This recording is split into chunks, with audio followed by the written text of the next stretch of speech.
Halo semuanya, di video ini gue mau nge-review Adobe Photoshop CS6 yang masih beta version. Menurut gue CS6 ini banyak fitur barunya dan akan gue bahas satu-satu. CS6 ini yang beta itu free trial, bisa di-download di web Adobe sendiri. Kira-kira sih file size-nya 1 GB, itu untuk Mac, buat Windows 1,4 GB. Pertama-tama, ini Photoshop CS6, layout barunya kayak gini.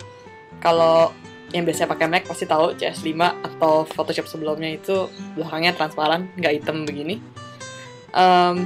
Yang gue dengar dari reviewnya Adobe sendiri, dia bikin kayak gini untuk kita bisa lebih fokus ke dalam foto kita di sini.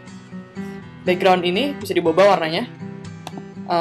Ini defaultnya bisa jadi hitam dan segala macam warna, atau mau custom sendiri bisa. Ya misalnya biru ini. Ya begitu. Terus yang baru kalau cuma dari layout itu, misalnya kita kerja dalam layer, contohnya di sini, layernya ini bisa dilabelin kayak warna gini. Ya menurut gue sih ini akan memudahkan ya, kalau banyak layer bisa lihat dari warna aja. Terus kalau kita kerja pakai banyak layer, biasanya kita punya nama-nama layer ini sendiri. Sekarang ada shirt toolnya. Misalnya gue mau shirt, ya ini rectangle contohnya. Langsung keluar layernya. Nah itu sekedar dari layout yang gue temuin pas begitu buka di program.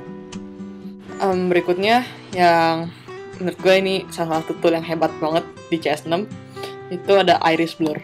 Langsung aja nih gue contohin iris blur kayak apa.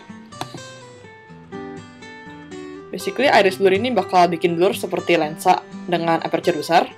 Di sini akan yang tengah ini untuk titik fokusnya. Yang ini scale bar untuk seberapa blurnya. Yang titik inner layer ini sebelum outer ini. Inner ini buat ngasih tahu dari mana mulai ngeblur.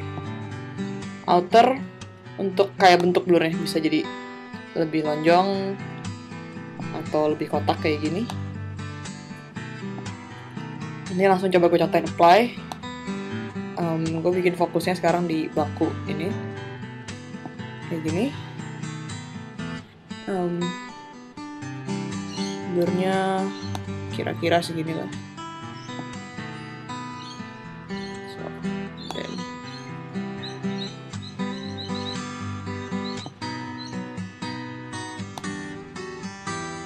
Terus persempit lagi dove-nya.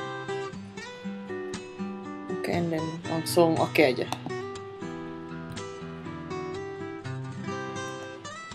Ya prosesnya emang agak lama seperti biasa. Ya, tapi hasilnya oke banget. Kita lihat habis ini.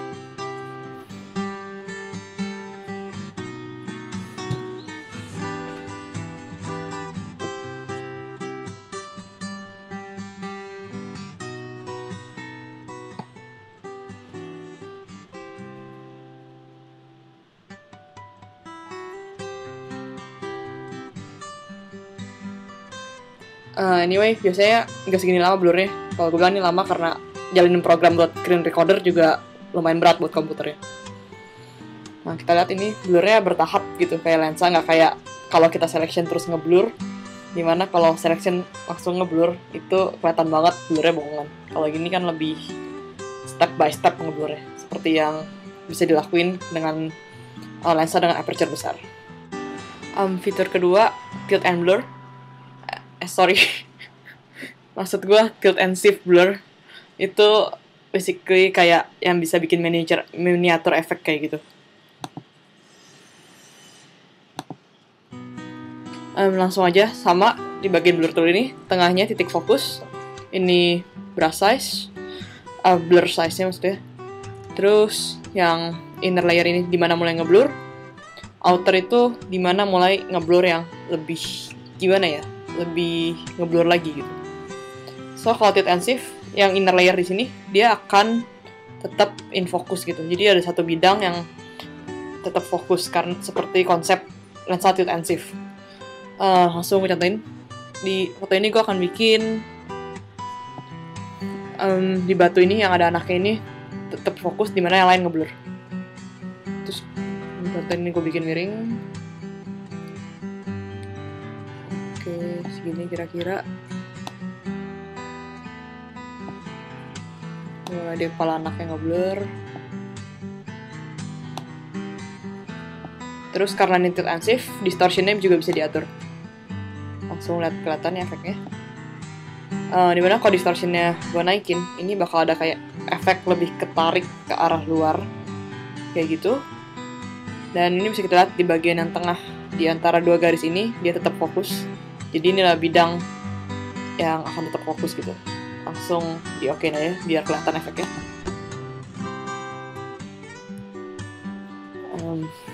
Ya sabar aja deh, lama prosesnya.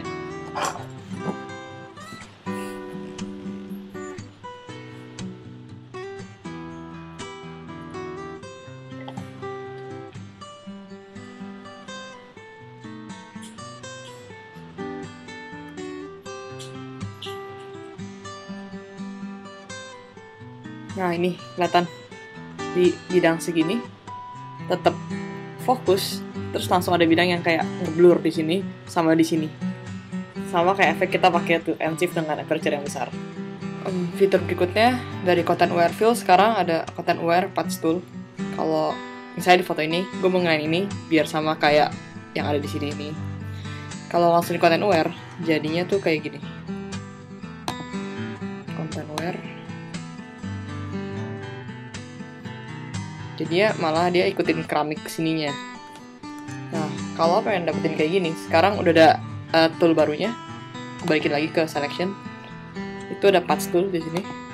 Kita bisa ambil ini dari mana yang kita mau gitu. Misalnya gue mau yang ini, biar bisa nyambung mulus.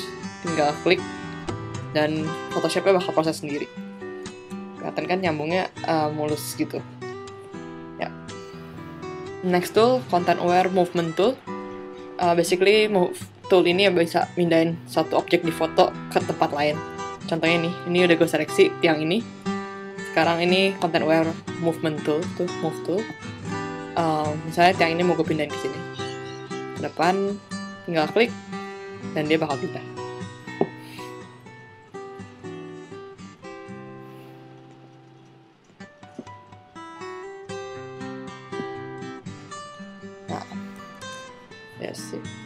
Ya emang sih kalau lihat nggak terlalu mulus, tapi jauh lebih mending daripada kita clone stem sendiri.